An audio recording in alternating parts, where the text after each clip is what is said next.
Hello friends, welcome to the session. अभी इस class में मैंने आपके लिए कुछ जॉब का वैकेंसी है उसके बारे में बताने के लिए मैंने ये वीडियो बनाने का सोचा है। तो देखो, ये जो है ये रिक्रूटमेंट डायरेक्ट ईपीएफओ जो होता है, ईपीएफओ वेबसाइट आप सबने विजिट किया होगा, बहुत किसी ने। पीएफ के लिए जो ऑफिस में ऑलरेडी वर्क करते हैं उनको पता होगा ईपीएफओ क्या होता है। बाकी आप एक बार सर्च भी कर सकते हो यूट्यूब से या गूगल से। EPFO that is employ provident fund organization, जो हमने इनकम टैक्स में पढ़ा भी है, ईपीएफओ, एसपीएफ, आरपीएफ, ठीक है।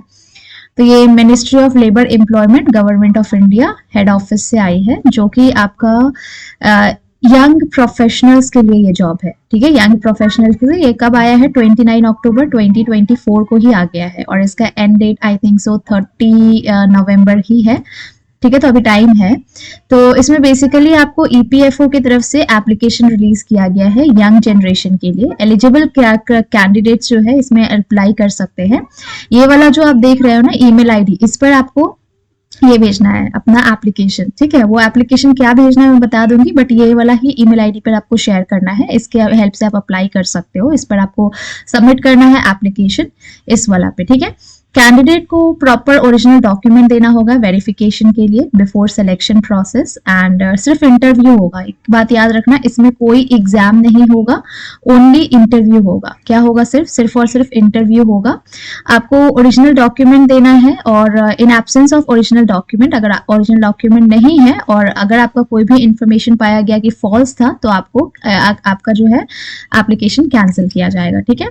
तो ध्यान रखना, सिर्फ और सिर्फ ओरिजिनल डॉक्यूमेंट्स ही देना, जिसको वेरीफाई करने पर वो प्रूफ भी हो सके कि वो करेक्ट है। क्योंकि ऐसा पाया गया कि आपका फॉल्स था कमिटमेंट, तो आपका एप्लीकेशन कैंसिल हो जाएगा।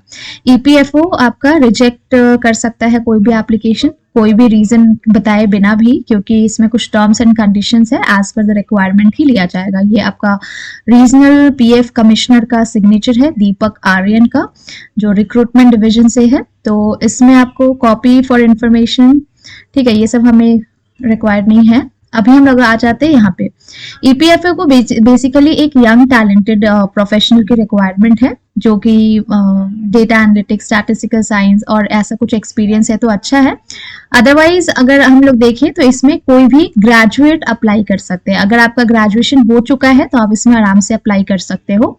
नंबर ऑफ वैकेंसीज, पोस्टिंग कहाँ होगा, यहाँ सब कुछ लिखा हुआ है। नंबर ऑफ वैकेंसीज जो है ये आपका रिक्वायरमेंट के बेसिस पे मतलब है, दिल्ली में पोस्टिंग है, और 1 साल के लिए आपको इनिशियल फेज में रखेंगे। अगर आपका वर्क अच्छा हुआ तो 3 साल तक का एक्सटेंशन भी मिलेगा। ग्रेजुएशन आपका बेसिक यहाँ पे की पीरियड है, ठीक है। और यहाँ पे ब्रीफ अगर जॉब की बात करें तो social security conducted driven research work with a view to bolster employment generation, 3 employment link, ठीक है। ये सब हमें उतना रिक्वायरमेंट नहीं है, इसको आप रीड आउट कर सकते हो। On short term and purity, ये कॉन्ट्रैक्ट बेसिस पे जॉब होगा। इस वजह से मैंने बोला 1 साल आपको देखेंगे वर्क, अगर अच्छा लगा तो 3 साल के लिए एक्सटेंड करेंगे, ठीक है। इसलिए ये कॉन्ट्रैक्ट बेसिस पे जॉब होगा। एज लिमिट 32 ईयर्स तक का है। आपको रेम्यूनरेशन 65,000 तक दी जाएगी, मंथली रेम्यूनरेशन है, ठीक है।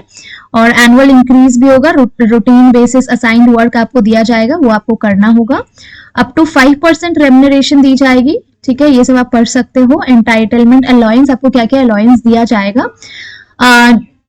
नो अदर अलाउंस, जैसे कि accommodation, residential, phone, conveyance, transport, ये सब नहीं है। TADA will not be provided. TADA जो हमने इकोनॉमिक्स में भी करा है। आपको होटल एकोमोडेशन दिया जाएगा 2250 पर डे बेसिस पे। टैक्सी चार्ज दी जाएगी 338 पर डे बेसिस पे, और फूड के लिए आपको बिल्स 900 तक दी जाएगी। मतलब एक्स्ट्रा 65,000 तो है ही, बट एक्स्ट्रा उससे ज्यादा 2250 भी मिलेगा, 338 भी मिलेगा, एंड 900 मिलेगा। ये आपका होटल का, ये ट्रैवल का, एंड ये फूड का, इतना एक्स्ट्रा दिया जाएगा। तो टैक्स डिडक्शन एक बार रीड कर लेना, ये वाला भी आप रीड कर लेना। बस तो इतना ही आपको बताने का है। 12 दिन का मतलब कैलेंडर ईयर, मतलब टोटल आपको 12 डेज का आपको छुट्टी मिलेगा इसमें प्रोरेटा बेसिस। एंड इसमें जैसे कि 5 डेज वर्किंग होती है। The appointment of temporary nature है, टर्मिनेट हो सकता है contract by giving 1 month notice. And nominal working hour Monday to Friday as per stipulated office hours. Designated holidays रहेगा गवर्नमेंट ऑफ इंडिया। However, ठीक है, मतलब मंडे टू फ्राइडे आपका working रहेगा, नॉर्मल जो 8 आवर्स का रहता है वैसे ही, और मतलब 5 डे, सैटरडे संडेज हॉलीडे, अगर कभी रिक्वायर्ड हुआ तो सैटरडे से संडे को भी बुला सकते हैं, Saturday Sunday, and designated holiday without additional remuneration, allowance and compensation. ठीक है, तो ऑल डिस्प्यूट, मतलब अगर सिलेक्शन होगा तो इंटरव्यू के लिए दिल्ली में जाना होता है, एंड ये है आपका, ये जो आपको सबमिट करना है वो ईमेल आईडी पर, इस पर name, date of birth, gender, permanent address, nationality, details of education, यहाँ पे details of education fill out करके यहाँ पे फोटो साइज लगाना है, एंड यहाँ कोई टीचिंग का क्वालिफिकेशन है तो यहाँ पे डालना है, डिटेल्स एम्प्लॉयमेंट, अगर कहीं कुछ काम है कर चुके हो तो यहाँ पे अपना एक्सपीरियंस ऐड कर सकते हो, एंड एडिशनल कुछ information, details, training programme, language जो जानते हो, एडिशनल इन्फॉर्मेशन कुछ अगर देना चाहो तो एडिशनल रेलिवेंस, यहाँ पे सिग्नेचर एंड मोबाइल नंबर। तो ये है आपका वैकेंसी, कहाँ का है ये, ईपीएफओ के तरफ से। तो अप्लाई अगर करना चाहो तो ये जो मेल आईडी बताया गया था, इस मेल आईडी पर उसका आपको ये वाला फिल आउट करके, ये सब, ये जो लास्ट वाला है इसको फिल आउट करके आपको शेयर करना है ये वाला मेल आईडी पर। ठीक है, तो कहीं कुछ डाउट होता है तो मुझसे पूछ लेना कमेंट करके, बाकी तो आप लोगों को पता ही चल जाएगा सब इसको रीड आउट करके। Thank you so much for watching.